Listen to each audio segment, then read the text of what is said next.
Hi అండి, అందరికీ నమస్తే. Welcome to SJN garden. చూసారా కనకాంబరాలు గుత్తులు గుత్తులుగా ఎన్ని పువ్వులు పూసాయో.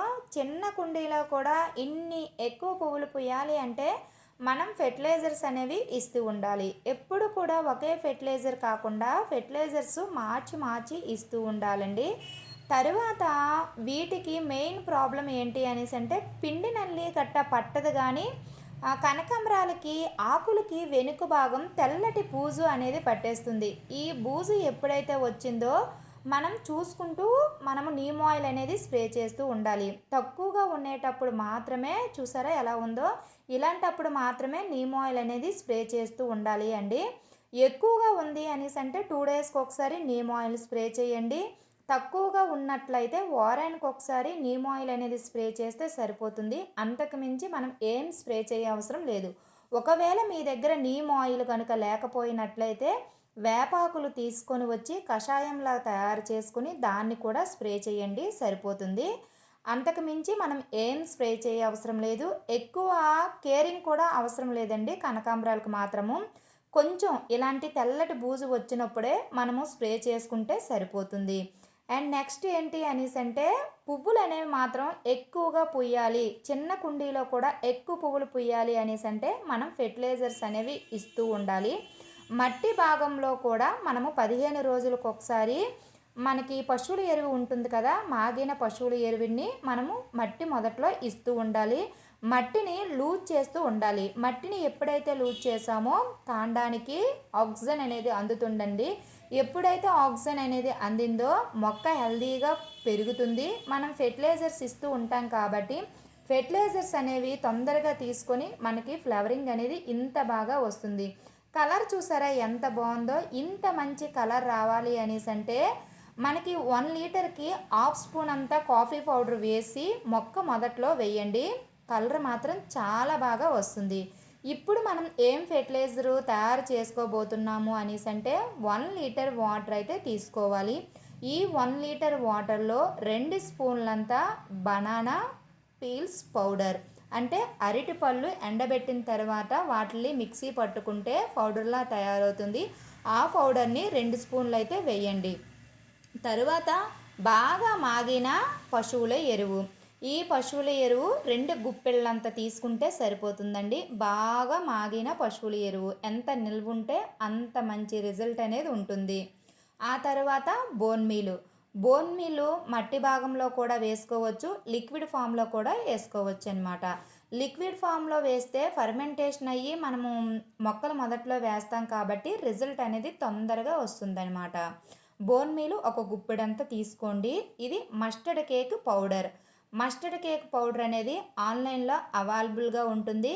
మీకు ఎవరికైనా అంటే ఎవరి దగ్గరైనా లేకపోయినట్లయితే ఆవాలు ఉంటాయి కదండి, ఆవాల్ని పౌడర్లా చేసుకొని దాన్ని కూడా మనం యూజ్ చేసుకోవచ్చు. ఈ మస్టర్డ్ కేక్ పౌడర్ని ఒక గుప్పెడంతా తీసుకోండి.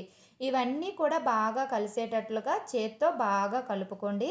కలుపుకున్న తర్వాత మీ దగ్గర పైన మూత ఉంటే మూతని టైట్గా కాకుండా కొంచెం లూజ్గా పెట్టుకోండి. ఒకవేళ మూత గనక లేకపోయినా చిన్న క్లాత్ తీసుకొని క్లాత్ని బయటికి కనిపించకుండా క్లాత్తో వాటిని కప్పేసి చిన్న ముడైతే తాడుతో కట్టేయాలన్నమాట. అంటే చెత్త, ఏదైనా చెత్త, ఇప్పుడు ఎండాకాలం కదా చెత్త గట్ట ఎగురుతూ ఉంటుందండి. అలాంటి చెత్త గట్ట ఎగరకుండా ఉండాలి అనేసి అంటే మనం చిన్న క్లాత్తో మనం కట్టేసుకుని నీడ ఉన్న ప్రదేశంలో 3 డేస్ అనేది ఫర్మెంటేషన్ చేయాలి. 3 డేస్ ఫర్మెంటేషన్ చేసిన తర్వాత 1:10 రేషియోలో మనం మొక్కలకైతే ఇచ్చుకోవాలన్నమాట. 3 డేస్ అయితే ఫర్మెంటేషన్ చేస్తామండి. 3 డేస్ ఫర్మెంటేషన్ అయిపోయిన తర్వాత ఫెర్టిలైజర్ అనేది ఈ విధంగా తయారైందనమాట. 1:10 రేషియోలో వెయ్యాలి కాబట్టి ఒక 10 లీటర్ల వాటర్ అయితే తీసుకుంటున్నాను.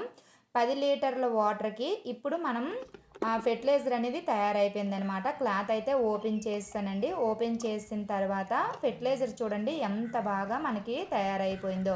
ఏదైతే మనము మస్టర్డ్ కేక్ వేసాం కదా, ఆ మస్టర్డ్ కేకు తర్వాత ఈ బోన్ మీలు, ఈ ఏదైతే బనానా పీల్స్ పౌడర్ వేసాం కదా, ఇవన్నీ కూడా బాగా ఫర్మెంటేషన్ అయిపోయిన తర్వాత మనకి 3 డేస్కి ఇలా తయారవుతుందనమాట. ఇలా తయారైన ఫెర్టిలైజర్ని ఖచ్చితంగా మనం పల్చగా కలుపుకోవాలండి. 1 లీటర్ వాటర్‌కి 10 లీటర్స్ అంటే 1 లీటర్ ఫెర్టిలైజర్‌కి 10 లీటర్ల నార్మల్ వాటర్‌ని తీసుకొని, ఈ నార్మల్ వాటర్‌లో ఈ ఫెర్టిలైజర్‌ని వేసి డైల్యూట్ చేసి మొక్కల మొదట్లో పోసేయడమేనండి. ఇలా పోస్తే మాత్రం రిజల్ట్ అనేది చాలా బాగుంటుంది. మనము బనానా పీల్స్ పౌడర్ అనేది వేసాం కదా! ఈ బనానా పీల్స్ పౌడర్‌లో పొటాషియం అనేది ఎక్కువగా ఉంటుందనమాట. ఫస్ట్ జగ్గుతో వేశాను కదా! ఆ జగ్గు అనేది కిందన మా పిల్లలకు అవసరమైందనేసి వాళ్ళు పట్టుకొని వెళ్ళిపోయారు. అందువల్ల దీంతో అయితే మళ్ళీ వీడియో అనేది చేస్తున్నాననమాట. ఇప్పుడు బాగా కలుపుకొని మొక్కల మొదట్లో వేసేయడమేనండి. మనం 1 లీటర్కే చేసాం కాబట్టి ఆ 1 లీటర్ కూడా వేసామన్నమాట. వేసిన తర్వాత 1:10 రేషియోలో మొక్కల మొదట్లో వేసేయడమే.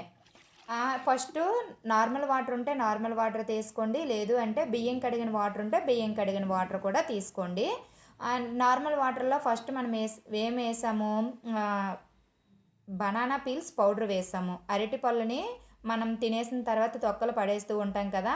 ఆ తొక్కల్ని బాగా ఎండబెట్టుకొని పౌడర్ చేసుకుంటే దాంట్లో పొటాషియం అనేది ఎక్కువగా ఉంటుందండి. ఈ పొటాషియము పువ్వులు పూయడానికి ఎక్కువ అవకాశాలు ఉంటాయి. అందువల్ల అరటిపళ్ళు తొక్కలతో తయారు చేసిన ఫెర్టిలైజర్ మాత్రం చాలా మంచిగా పనిచేస్తుందనమాట. ఇప్పుడు ఎండాకాలం కదా, మనకి అస్సలు చామంతి సీజన్ అయిపోయింది. అయిపోయిన తర్వాత మొక్కని మొత్తం ఎండిపోయిన తర్వాత కట్ చేసేసాను. కట్ చేసిన తర్వాత మళ్ళీ మొగ్గలనేవి వచ్చాయి చూడండి. ఎంత చక్కగా మొగ్గలు వచ్చాయో చూసారా? చక్కగా మొగ్గలు వచ్చాయి. పువ్వు కూడా మళ్ళీ పూస్తుందనమాట. దీనికైతే కొమ్మతో నాటిన చూసారా, కొమ్మ అనేది నాటాము. దీనికి కూడా మొగ్గ వస్తుందనమాట. ఇటు సైడ్ కూడా దీనికి కవర్ పెట్టాము. అంటే మొగ్గ వస్తుందండి. వచ్చిన మొగ్గల్ని ఉడత అనేది తినేస్తుంది. తినేయడం వల్ల నేను మీకు చూపించాలి అనే ఉద్దేశంతో పువ్వు వచ్చిన తర్వాత మీకు చూపిద్దాము అనేసి అయితే ఆ వచ్చిన మొగ్గకి కవర్ అనేది కట్టేశాను. చూడండి, చిన్న మొగ్గ స్టార్ట్ అయ్యింది చూసారా? చిన్న కొమ్మకు కూడా మనకి మొగ్గలు అనేవి వచ్చేస్తున్నాయి అన్నమాట. ఇలా రావాలి అనేసి అంటే ఫెర్టిలైజర్స్ మాత్రం మనం ఇస్తూ ఉండాలండి. పువ్వులు పూయడానికి ఎప్పుడు కూడా పొటాషియం దేంట్లో అయితే రిచ్గా ఉంటుందో దాన్ని మనం ఇచ్చాము అనేసి అంటే రిజల్ట్ అనేది ఎంత బాగుంటుంది. బనానా పీల్స్ పౌడర్లో పొటాషియం ఉంటుంది. మస్టర్డ్ కేక్ పౌడర్లో పొటాషియం ఉంటుందండి. బోన్ మీల్లో కాల్షియం అండ్ ఫాస్ఫరస్ అనేది అధికంగా ఉంటుంది. తర్వాత మనం పశువుల ఎరువు వేసాం కదా, ఆ పశువుల ఎరువులో మనకి నైట్రోజన్ శాతం అనేది ఎక్కువగా ఉంటుందన్నమాట. అంటే మొక్కలు ఆకుపచ్చగా రావడానికి, తర్వాత మొక్క అనేది హెల్దీగా పెరగడానికి ఈ నైట్రోజన్ అనేది చాలా బాగా ఉపయోగపడుతుంది. ఇవన్నీ కూడా మన మొక్కకి ఎంతో హెల్దీకరమైన పోషకాలు అనమాట. ఇవి మనకి బీరకాయ మొక్కలు. ఇప్పుడు నేను తయారు చేసిన ఫెర్టిలైజర్ మాత్రము ఓన్లీ పువ్వుల మొక్కలకు మాత్రమే ఇవ్వండి. అది ఇవాల్టి ఫెర్టిలైజర్ అనమాట. ఫెర్టిలైజర్స్ మన మొక్కలకి ఇచ్చేసుకున్న తర్వాత కొన్ని టమాటాలు, తర్వాత ఆకుకూర అయితే మనకి తోటకూర అయితే ఒకటి ఉందండి. అవి కూడా మనం హార్వెస్ట్ అయితే చేసేసుకుందాము. చిన్న 50 రూపీస్ ట్రబ్బులో నేను 3 కా బీరకాయ విత్తనాలు అయితే వేసాననమాట. ఆ బీరకాయ విత్తనాలు వేసిన తర్వాత మనకి ఫ్లవరింగ్ స్టార్ట్ అయిపోయింది. ఫ్లవరింగ్ స్టార్ట్ అయిన నుంచి కూడా నేను పోషకాలు అనేవి ఇస్తూ ఉన్నానన్నమాట. పిందెలు కూడా చక్కగా దిగాయి. అంటే ఈ పక్కన 100 రూపీస్ ట్రబ్బులో 2 టమాటా మొక్కలు వేసాం. ఇంతకుముందు మనం హార్వెస్ట్ చేసుకున్న మీ అందరికీ గుర్తుందా? దాంట్లో ఒక 4 టమాటాలు అయితే ఉన్నాయి చూడండి. ఇందులో బీరకాయ పిందెలు అయితే 2 పిందెలు మాత్రం పండు బారిపోయావండి. చూడండి, 2 పిందెలు పండు బారిపోయేవి. మిగతావన్నీ బాగున్నాయి అన్నమాట. చాలా బాగున్నాయండి. మనం ఇచ్చే పోషకాలు మాత్రం చాలా మంచి రిజల్ట్ అయితే వచ్చింది. ఇలాగా పండు బారిపోయి రాలిపోకుండా ఉండాలి అనేసి అంటే మనకి కాల్షియం లోపం వల్ల మనకి పండు బారిపోయి రాలిపోతూ ఉంటాయి. అలాంటప్పుడు ఎగ్ పీల్స్ పౌడర్ కనుక వేసుకుంటే మనకి రిజల్ట్ అనేది చాలా బాగుంటుంది. ఒకవేళ మీ దగ్గర ఎగ్ పీల్స్ పౌడర్ కనుక లేకపోతే మనకి చోడుపిండి అంటాం చూడండి, రాగి పిండి. ఆ రాగి పిండిని తీసుకొని 1 లీటర్కి ఒక గుప్పెడంత రాగి పిండిని తీసుకొని ఒక నైట్ అంతా సోప్ చేసి పక్కన పెట్టేస్తే మంచిగా ఫర్మెంటేషన్ అవుతుంది. 1 లీటర్కి 1 లీటరు అంటే 1 లీటర్ ఫెర్టిలైజర్కి 1 లీటర్ లీటర్ తీసుకొని నార్మల్ వాటర్లో ఏదైతే లిక్విడ్ తయారు చేసామో ఆ లిక్విడ్ని డైల్యూట్ చేసి మొక్కలు మొదట్లో ఇవ్వండి. అవి పండు బారిపోయి రాలిపోకుండా పడిపోతున్నాయి కదా, అవి పండు బారిపోవు అనమాట. నేనైతే ఆల్రెడీ తయారు చేసుకొని ఇచ్చుకున్నాను. ఇవ్వడం వల్ల మంచిగా మనకి పూతంతా కూడా చక్కగా నిలబడిందనమాట. మెయిన్ పూతంతా నిలబడడానికి మనము పుల్లటి మజ్జిగనైతే స్ప్రే చేయాలి. పూత నిలబడిన తర్వాత పిండి రూపంలో వచ్చి పండు పారిపోయి రాలిపోకుండా ఉండాలి అనేసి అంటే కాల్షియం ఫెర్టిలైజర్ అనేది అధికంగా ఇవ్వాలి. మధ్యలో మనము అంటే 15 రోజులకు ఒకసారి మనము పశువుల ఎరువు ఇవ్వాలి. పశువుల ఎరువు ఇచ్చిన తర్వాత మనం ఫెర్టిలైజర్స్ అనేవి ఇస్తూ ఉండాలి. మనకి 100 రూపీస్ ట్రబ్బులో మనము తోటకూర విత్తనాలు అయితే వేసామండి. కొన్ని మొక్కలు కొంచెం పొడవుగా పెరిగేసాయి. పొడవుగా పెరిగిన మొక్కలన్నీ కూడా తీసేస్తున్నాము. కొంచెం చిన్నగా ఉన్నవి వదిలేస్తున్నాం అనమాట. ఆ వెనకతల చిక్కుడు పాదులు ఉన్నాయి కదండి, ఆ చిక్కుడు పాదులకి పేనుబంక అనేది పట్టేసిందండి. పేనుబంకకి ఎక్కువగా మనం ఫెర్టిలైజర్స్ స్ప్రే చేస్తూ ఉంటామండి. కొందరు ఏమంటున్నారు అనేసి అంటే ఫెర్టిలైజర్స్ మనం స్ప్రే చేసినా సరే పోవటం లేదు అనేసి అంటున్నారు కదా. అలాంటి వాళ్ళు ఏం చేస్తారంటే మనం కట్టెల బూడిద ఉంటుంది కదండి, ఆ కట్టెల బూడిదని ఇప్పుడు నేను ఎలా అయితే జల్లేసాను చూడండి, మొక్కకి మొత్తం జల్లేయాలన్నమాట. అట్లా కనుక జల్లేసాము అనేసి అంటే మంచి రిజల్ట్ అయితే వస్తుందన్నమాట. మనం జల్లేసిన ఒక 2 డేస్కి గట్ట మీరు వాటర్ అనేది స్ప్రే చేయకండి. ఒక 3 రోజులు 4 రోజులు అలా వదిలేయండి. వదిలేసిన తర్వాత ఈ ఏదైతే కట్టెల బూడిద ఉంటుందో ఆ కట్టెల బూడిద కొంచెం గరుగ్గా ఉంటుంది కదా, ఆ గరుకునెస్ అనేది ఈ నల్ల పేనుకి ఇష్టం లేదనమాట. ఈ పేను బంకకి ఇష్టం ఉండదు. అదేమవుతుందో అప్పుడు మెల్లగా పోతుంది. మెల్లగా పోయిన తర్వాత మీరు మధ్యలో ఒక నీమ్ ఆయిల్ అనేది స్ప్రే చేయండి. అంటే ఒక 4 రోజులు పోయిన తర్వాత నీమ్ ఆయిల్ స్ప్రే చేయండి. నీమ్ ఆయిల్ స్ప్రే చేసిన ఒక 2 డేస్కి మనకి ఇది దాల్చిన చెక్క ఉంటుంది కదండి, ఆ దాల్చిన చెక్కని పౌడర్లా చేసుకుని 1 లీటర్ వాటర్కి ఒక స్పూన్ అంత దాల్చిన చెక్క వేసి బాగా మరగబెట్టండి. కొంచెం కషాయంలా దిగుతుంది. దిగిన తర్వాత మీరు బాగా స్ప్రే చేయండి. స్ప్రే చేశారు అనేసి అంటే రిజల్ట్ అనేది చాలా బాగుంటుంది. మనకి పేను బంక్ అనేది పోతుందనమాట. ఎప్పుడు మనం ఒకటే స్ప్రే చేసినా లేదా మొక్కల మొదట్లో ఒకటే వేసినా సరే మనకి పువ్వులు అనేవి కూడా పుయ్యవు, తర్వాత పూత కూడా రాదు. తర్వాత పూత పూసిన తర్వాత అది కాయల రూపంలో కూడా కాయదనమాట. మనము ఫెర్టిలైజర్స్ అనేవి ఇస్తూ ఉండాలండి. అలా ఇచ్చాము అనేసి అంటే రిజల్ట్ అనేది చాలా బాగుంటుంది. చూసారా, ఇది కాకరపాదులు అనమాట. ఈ కాకరపాదులు కూడా నేను జల్లేసాను. అంటే ఏవైనా మనకి చిన్న చిన్న పురుగులు గట్టు ఉంటాయి కదా, అలాంటివి కూడా పోతాయి. ఇప్పుడు పొడవుగా పెరిగిన కొంచెం తోటకూరను అయితే తీసేసాము. కొంచెం చిన్నగా ఉన్నవైతే వదిలేసాను అనమాట. తోటకూర మీకు నేను చూపిస్తాను చూడండి. తోటకూరకైతే అస్సలు ఎలాంటి పురుగు కూడా పట్టలేదనమాట. ఈసారి చాలా హెల్దీగా వచ్చింది తోటకూర. అంటే నేను అంత కేర్గా తీసుకున్నాను. ఇటు సైడ్ మనకి టమాటా మొక్కలు అయితే ఉన్నాయి, అవి కూడా చూపిస్తాను చూడండి. ఇంత ఎండల్లో కూడా మనకి టమాటాలు అనేవి ఎంత బాగున్నాయో చూడండి.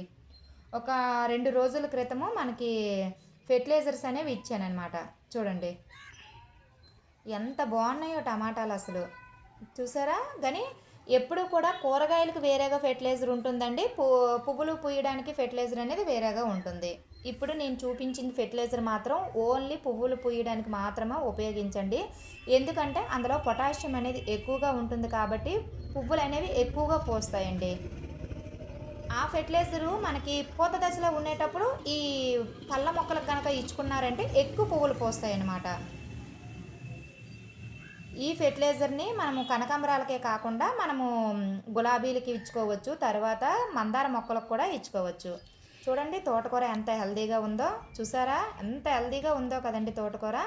ఇది ఇవాల్టి వీడియో అండి. ఈ వీడియో మీకు నచ్చిందని అనుకుంటున్నానండి. ఒకవేళ ఈ వీడియో కనుక మీకు నచ్చినట్లయితే ప్లీజ్ లైక్ చేయండి, ప్లీజ్ సబ్స్క్రైబ్ చేసుకోండి, ప్లీజ్ ఫ్రెండ్స్ మన ఛానల్ని సపోర్ట్ చేయండి. Thank you friends.